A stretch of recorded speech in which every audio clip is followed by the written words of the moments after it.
Ponto de partida de sexta-feira no ar. E como vocês sabem, nesse ponto de partida não tem TP aqui na minha frente, não tem roteiro escrito. O que tem somos nós. Eu e os comentários que vocês fazem, as provocações que vocês fazem, as perguntas que vocês fazem. E, se vocês me permitem caracterizar assim, mas é só em alguns casos, muito raros, as provocações, as implicâncias que vocês fazem comigo. E não tem problema. Vamos começar? Mais uma vez, mais uma sexta num quarto de hotel. Hoje eu estou em Franca, no interior de São Paulo. Eu queria começar com, me perdoem o míope com vista cansada, André Luiz da Fonseca. Eu acho extraordinário a candidatura, eu acho extraordinária a candura com que você disse, entre aspas, as aspas são minhas, através das empreiteiras, fecha aspas, e, mais na frente, abre aspas, para se proteger se o humor do país mudar, fecha aspas, novamente aspas minhas. Estamos em um tempo onde até o sentido do que a gente fala a gente ignora sem precisar. Vamos lá, André. Eu não ignoro em absolutamente nada o sentido das palavras. Eu imagino, provavelmente uma daquelas pessoas assim, meu Deus, Lula corrupto, a Lava Jato traída, talvez seja um bolsonarista, talvez não seja um bolsonarista, mas é daqueles que acredita que um governo Lula se resume à corrupção e tudo mais. Veja, deixa eu te explicar como é que eu vejo e como que eu vejo o sentido dessas duas expressões, tá? Os governos do PT foram barbaramente corruptos. O que fez dos governos do PT barbaramente corruptos não é o PT, não é Lula. É uma escolha de modelo de Estado. Sempre que você escolhe um modelo de Estado em que o Estado investe muito pesado, ele próprio, no crescimento da economia, quer dizer, se você acredita que para que o crescimento econômico aconteça, a gente precisa que o Estado escolha quais são os setores da economia que vão ser beneficiados. E a partir dessa escolha determinados grupos, tudo mais, e comece a distribuir dinheiro pontual, aí o que você faz, eu não estou entrando no mérito de se isso gera crescimento econômico ou não, até porque algum crescimento econômico isso gera, tá? A gente pode disputar se é mais ou menos, mas algum crescimento certamente acontece. Agora, nessas horas, você concentra uma quantidade muito grande de recursos, principalmente quando essa decisão é uma decisão do poder central, do governo federal, você concentra uma quantidade muito grande de recursos nas mãos de um grupo muito pequeno de funcionários públicos. Esses funcionários públicos, em meia dúzia de ministérios e meia dúzia de estatais, vão ter a missão de distribuir uma quantidade abissal de dinheiro para um número muito pequeno de empresários. Então, quando você tem muitos empresários e poucos vão ser sorteados, vão ser escolhidos como os donos das campeãs nacionais que foram benzidas pelo governo, ou vão receber os contratos de determinadas obras e tudo mais, quando você tem um número grande de empresários disputando por um número pequeno de contratos, e você tem um número muito pequeno de funcionários públicos que tem nas mãos a decisão de fazer essa distribuição de dinheiro, você cria oportunidades de corrupção. E tem um monte de estudo que mostra isso, mas em essência, se você bota muito dinheiro na mão de pouca gente para distribuir para um número pequeno de pessoas, mas tem muitos candidatos, oportunidades de corrupção leva ao aumento da probabilidade de corrupção, e quanto mais altos são esses contratos, maiores os valores envolvidos nessa corrupção. Agora, isso não tem nada, rigorosamente nada a ver com a esquerda. Ernesto Geisel e Emílio Garrastazu Médici seguiam o mesmo modelo e eram milicos, né? Generais da ditadura militar de direita. Se você vai para Juscelino Kubitschek, cara, Brasília. A Constituição de Brasília é isso. JK era um democrata, como Lula é, só que um democrata conservador, entende? Então, a questão não é que as pessoas são, por natureza, corruptas. A questão não é aquelas pessoas em particular. A questão não é... A questão não é ideológica. A questão é um modelo de Estado. esse modelo de Estado que, com muita frequência, chefes de Estado brasileiros acreditam, abraçam, é um modelo que gera mais corrupção.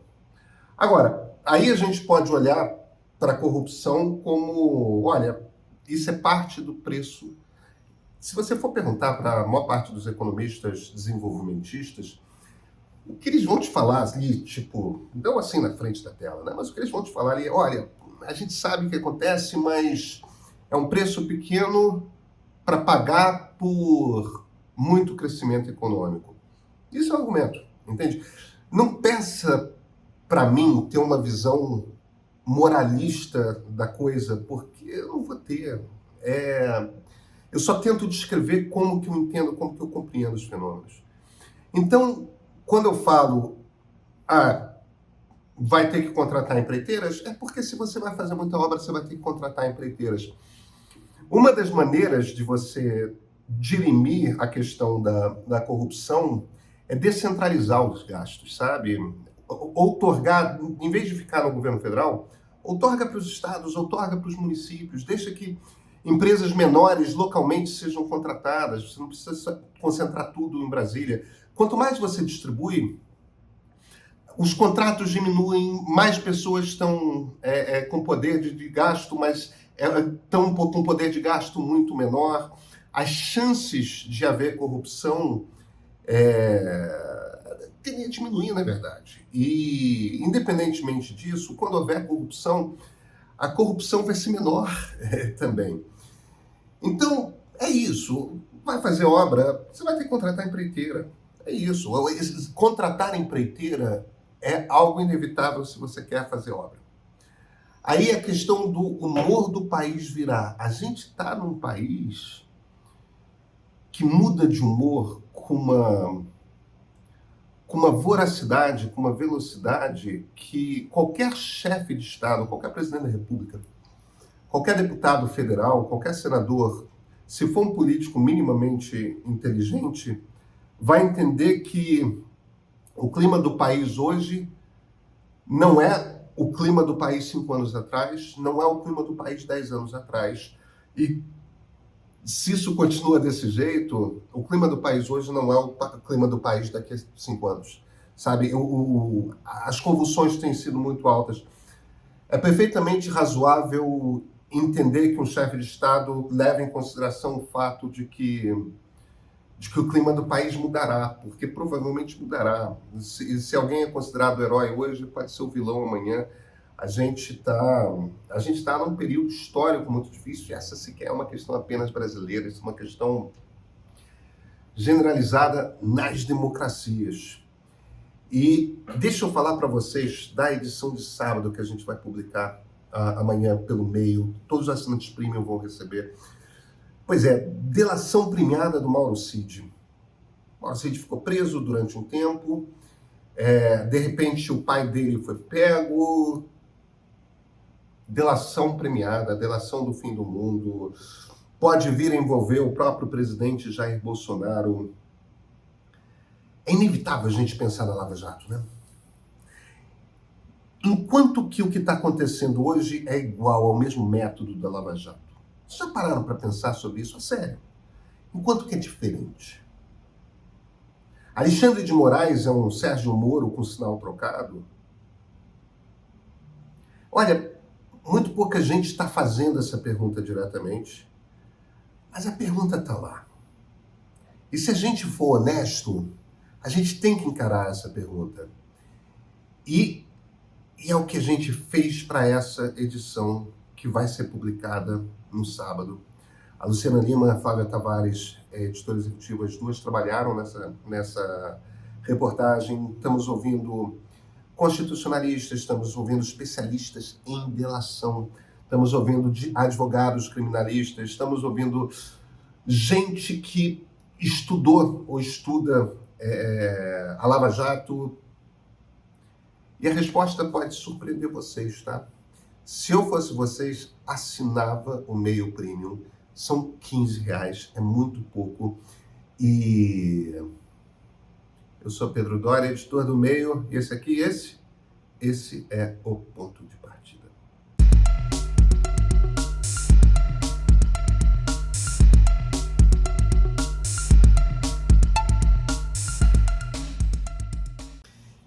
sei, eu sei. Vocês aí, assim, o Pedro simplesmente não vai comentar o fato de que não teve ponto de partida na quarta-feira. Na tarde de quarta, eu tinha terminado já de escrever o Meio Político, tinha feito uma gravação, estava terminando, tinha que terminar o roteiro do ponto de partida, que já estava escrito pela metade, e tinha que gravar o Pedro e Cora depois. Febre. Eu já estava resfriado, já estava com uma virose desde a terça-feira, mas bateu uma febre, que não foi uma febre alta não, mas começou a ficar difícil pensar, e vinha um cansaço. Eu chapei, eu não consegui trabalhar, e eu tive, por boa parte da quinta-feira, uma baita de uma dificuldade de trabalhar. E eu não tenho nem a desculpa de que era Covid, era uma virose qualquer. Mas deram negativos os exames de Covid, eu já tive Covid 3 vezes, sou vacinado 4. Eu sei, pessoas pegam Covid ainda assim, não foi meu caso aparentemente.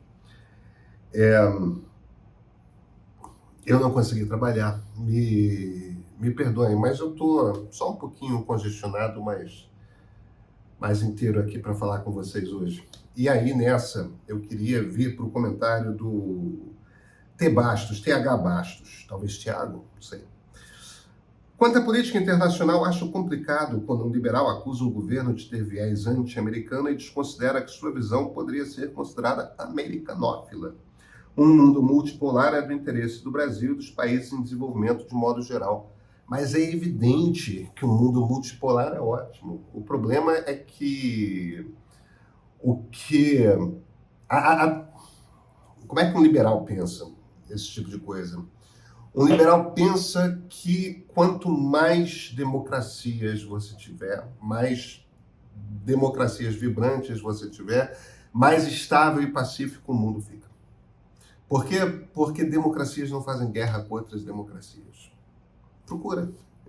Uma democracia não declara guerra, uma democracia vai ao MC contra a outra. O ideal do mundo é um mundo cada vez mais democrático. E isso é um mundo necessariamente multipolar, porque aí cada vez mais você tem estruturas, não americanas, europeias, isso, aquilo, mas estruturas multipolares, como a ONU, como a Organização Mundial do Comércio, como inúmeras outras estruturas desse tipo. Então, quando um país, quando um chefe de Estado, quando um governante, quando um grupo no governo acredita que existem países que são nossos rivais naturais e outros países que são nossos aliados naturais, e o critério é que é uma, sei lá, essa coisa de a gente só vai conseguir ficar melhor quando os ricos se derem mal. Eu acho que é um princípio errado. A questão aqui, dane-se os Estados Unidos, tá? Imagina, adoro os Estados Unidos, mas gosto da Inglaterra, gosto da França, gosto de Israel, gosto da China. Acho a Rússia interessantíssima, o Japão me interessa. Eu adoro nossos irmãos argentinos, eu adoro nossos irmãos uruguaios, eu adoro o Chile. Cara, você não tem noção de como eu gosto de Colômbia e Peru. Então, eu não sou americanófilo, eu acho o mundo interessante, eu acho o mundo fascinante. E tem uma quantidade imensa de países que eu gostaria muito de conhecer. Essa coisa toda desse mundo antigo, né? O Iraque, o Irã, o Egito, Grécia, eu não conheci ainda nenhum desses países. Sou doido para conhecê-los todos. Esquece essa coisa de, ou bipolar ou multipolar. Multipolar é ótimo. O problema é que o caminho para ser multipolar não é uma aliança com a Rússia e com a China e com a África do Sul contra Estados Unidos e Europa. Eu não acredito que seja assim. Eu acho que a gente precisa fazer comércio com todo mundo. Isso quer dizer que a gente precisa abrir mais espaço para o comércio com outros países. Eu acho que quanto mais computador entrar no Brasil barato, quanto mais celular entrar no Brasil barato, mais indústrias diferentes voltadas para alta tecnologia o Brasil tende a ter, entende? Em vez de ficar nessa coisa de Há quanto tempo a gente está achando que dificultar a entrada de equipamento digital vai fazer brotar uma indústria tecnológica no Brasil? Há quanto tempo a gente está nessa? Tipo, na boa, 40 anos de história já não é o suficiente para mostrar que você só faz com que computador vá para a mão de criança rica e não para mão de criança pobre. Porque é isso que a reserva de mercado faz, sabe? A gente fica com uma indústria preguiçosa, sempre subsidiada pelo governo, que nunca produz com qualidade e fica assim, não, vai acontecer um dia, vai acontecer um dia, vai acontecer um dia. Eu acho meio impressionante esse argumento, porque a gente está embarcando nessa há tanto tempo e nada aconteceu até hoje e ninguém cobra. Tá, tudo bem, mas não era para já ter acontecido. Porque vem cá, o PIB chinês era igual ao PIB brasileiro quando o Fernando Henrique subiu a rampa do Planalto pela primeira vez. Olha onde a China está.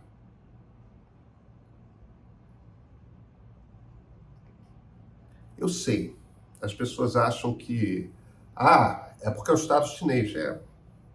Educou pra cacete a sua população também, né? Agora, olha só esse comentário. Vão ser dois, mas olha só esse primeiro. Que coisa espetacular. Zasquer. Desculpa, Zascarwer. Não sei como ler, mas a primeira teoria, entre aspas, do Pedro sobre a educação já caiu em desuso no mainstream há algumas décadas. Seria a visão dos eugenistas e racistas do século XIX e início do século XX.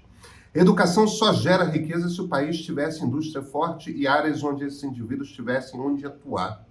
O Brasil mal tem como se manter de pé. Não à toa, do jeito que está, existe o fenômeno chamado, entre aspas, fuga de cérebros. Nos países do centro do capitalismo se foca mais em investir no ensino técnico. Aí outro comentário, esse super bacana, super na linha do Danilo Cano. Pedro, eu fiquei intrigado de segunda-feira com uma teoria que você mencionou. A de educação poderia ser apenas um certificado para pessoas que já seriam competentes e fariam um bom trabalho, diferentemente de uma melhoria na qualidade do trabalho delas. Não estou duvidando que ela exista, mas como eu nunca ouvi falar sobre isso, você teria algum autor para recomendar que fale sobre esse assunto? Claro, eu citei duas teorias. A mais antiga, que segundo o nosso Zaz, seria de eugenistas racistas do século XIX, é do economista americano Gary Becker. Ele publicou um livro sobre a teoria do capital humano em 1964, ganhou o Prêmio Nobel de Economia pela teoria do capital humano em 1992.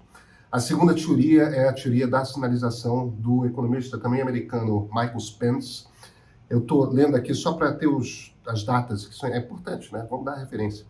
O paper foi publicado em 1973 e rendeu o Nobel ao Spence em 2002, 10 anos depois do Becker. Quer dizer, cara, racista, eugenista. E olha, existem diversos estudos tentando comparar e sentir, e a tendência de boa parte dos economistas hoje, no mainstream da ciência econômica, é considerar que ambos estão certos de alguma forma. Quer dizer, quais são as ideias aqui? A teoria da sinalização do Spence sugere que um diploma, na verdade, alguém que tem um diploma, sinaliza para o mercado que ele conhece já o que ele já conhece, sabe? Quer dizer, a pessoa seria já naturalmente boa, o diploma simplesmente é um sinal para o mercado que ele é bom, mas o diploma não muda necessariamente a essência do que a pessoa é. Enquanto que a teoria do Becker, né, do capital humano, sugere outra coisa, que a educação melhora a pessoa. Eu tenho a impressão que o Zaz acha que educação não melhora a pessoa. Ou então eu não entendi qual é a crítica dele, por que ele acha que é racista, eugenista, e do século XIX, são duas teorias, segunda metade do século XX, tudo pós-guerra, aliás, bastante pós-guerra, né? 1962 é a mais antiga das duas, a outra é de um ano antes de eu nascer. Então, enfim, boa parte dos estudos que tentam comparar, o que não é uma coisa trivial, mas boa parte dos estudos que tentam comparar as duas dizem que, de fato, a sinalização funciona um pouco. Você, de fato, assinala para o mercado que você tem. Pô, me formei numa universidade bacana, isso aqui tem valor. E isso pode melhorar, de fato, um pouco a sua condição de empregabilidade. Mas quando você compara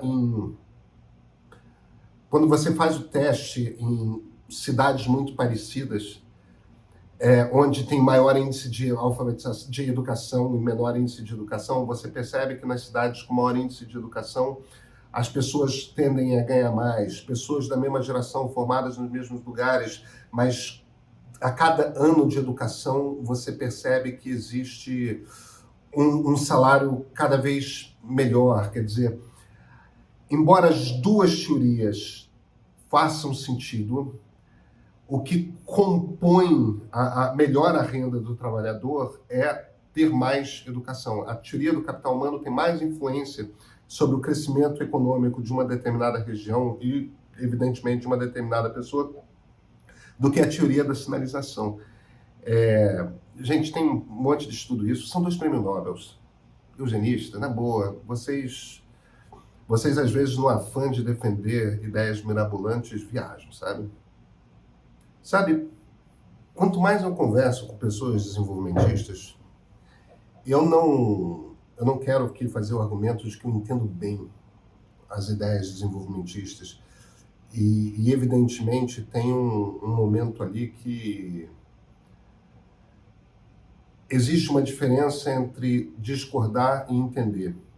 O que eu quero dizer é, eu não sei o quanto que eu não entendo ou quanto que eu discordo, mas cada vez mais me parece que, por mais comentários que eu ouço e sobre os quais eu penso, cada vez mais eu tenho essa impressão de que a diferença fundamental entre liberais e desenvolvimentistas é uma coisa de ordem dos fatores, sabe? Desenvolvimentistas acreditam que se você investir nas indústrias certas e fizer as indústrias certas crescerem, a partir desse momento o país enriquece, a educação melhora e tudo vai para frente. Enquanto que liberais invertem a ordem. Primeiro você educa a sociedade. Quando você tiver uma sociedade educada, você vai ter indústrias de qualidade e de alta tecnologia e diferenciadas pipocando, porque, em essência, você tem muita gente qualificada na sociedade. Eu cada vez mais tenho essa impressão de que desenvolvimentistas acham que a educação vem depois. Quando o país tiver muita indústria, aí vai ser rico e, em sendo rico, naturalmente as pessoas vão ser educadas. Como se para você ter indústria de ponta, você não precisasse de gente altamente qualificada, de gente criativa, de gente inteligente que foi preparada para usar sua inteligência ao longo de toda a vida escolar, ao longo da infância, da adolescência, do início da idade adulta. Eu não consigo entender, eu olho para minha experiência mais próxima, né? Eu morei 3 anos e pouco no Vale do Silício. Eu só vejo aquilo, gente altamente qualificada. É claro que tem grana de governo investindo em ciência, tem. É claro que tem investimentos, subsídios, todas essas coisas existem, tá? Mas, fundamentalmente, você tem um ambiente de liberdade de mercado com muito investidor querendo investir em gente comprovadamente inteligente num espaço que comprovadamente cria indústrias novas, modernas, sofisticadas, que criam muito valor. Criam muito valor para as suas comunidades, criam muito valor para econômico mesmo, dinheiro, né? Agora, isso tem a ver, sim, com subsídio governamental, isso tem a ver com infraestrutura que o Estado constrói, isso tem a ver com investimento do Estado em ciência, tudo isso está na conta. Mas isso também tem a ver com o Estado entendendo que ele não decide que empresa que vai nascer, ele não decide que empresa vai crescer. Ele cria ambiente que é fácil você abrir uma empresa, é fácil você captar investimento, é fácil você... Enfim, vamos para uma última pergunta aqui. A última pergunta, o último comentário, na verdade, talvez um pouco uma crítica a mim, e nessa eu não ponho como implicância, não. Eu acho que é uma interpretação legítima, mas eu discordo. Do Thales R. Souza. Achei um pouco clickbait esse vídeo, Pedro. Isso não é o plano do Lula, mas sim o que dá para fazer no nosso sistema com o parlamento que temos. O que de bom dá para fazer. Eu discordo de você, cara. Entendeu? O governo, o Ministério da Educação é o ministério com um dos maiores orçamentos da União. Priorizar uma política de... vamos fazer um plano aqui, e a coisa mais importante que o governo tem a fazer é garantir que daqui a 20 anos o ensino público brasileiro até o 9º ano do Fundamental 2 seja de excelência, esteja paritário ali com um dos maiores países europeus. Como é que a gente faz isso? Tem que mexer com o sindicato, porque você vai ter que premiar professor com melhor salário quando rende muito bem, e você vai ter que ter uma política de substituição de professores quando rende mal. Agora, dá para fazer. A gente sabe que dá para fazer porque Sobral não é a única cidade. Sobral é um exemplo, mas Sobral não é a única cidade no Brasil que melhorou pra cacete a qualidade do seu ensino fundamental. Então a gente sabe como fazer, porque a gente já fez. É conseguir aplicar aquelas mesmas diretrizes em outros lugares. Então, um governo poderia priorizar isso. Um governo poderia também priorizar o nascimento de uma política verde. E eu falo isso plenamente consciente de que entre Marina Silva e Fernando Haddad existe muita vontade de fazer nascer uma indústria verde no Brasil. Isso é uma área na qual o Brasil tem chance de despertar, de batalhar com ponta. Um governo poderia abrir mais o mercado brasileiro. Tem muitas coisas que dá para você fazer com esse Congresso que está aí. Então, a escolha de você estimular crescimento dando mais dinheiro para a indústria automobilística, dando mais dinheiro para a linha branca, quer dizer, fazendo o que a Dilma fez, fazendo o que Geisel fazia, tal, isso é uma escolha. É uma escolha, e é uma visão de país, tá? E muita gente acredita nela.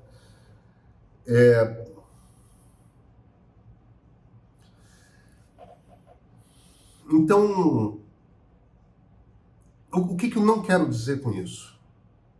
O que eu não quero dizer com isso é que Lula é desonesto, que a intenção não é boa, que não existe uma crença real por trás do que eles estão fazendo. Porque existe uma ideia de Brasil, existe uma ideia honesta e sincera de como fazer com que o Brasil melhore. Porque, realmente, escolha de prioridades precisa existir. E eu acho que liberais teriam prioridades diferentes. As prioridades do Lula correspondem a um projeto nacionalista de Brasil que está aí, está no jogo, é debatido, faz parte... Mais do que isso, esse foi o projeto eleito. E nesse sentido, eu concordo com alguns de vocês, as pessoas que votaram no Lula, muitas delas tinham expectativa de um projeto assim mesmo. Então tá total no jogo, né? Gente, até segunda-feira, eu espero que eu esteja com um pouquinho menos de sinusite, um pouco menos obstruído, e até.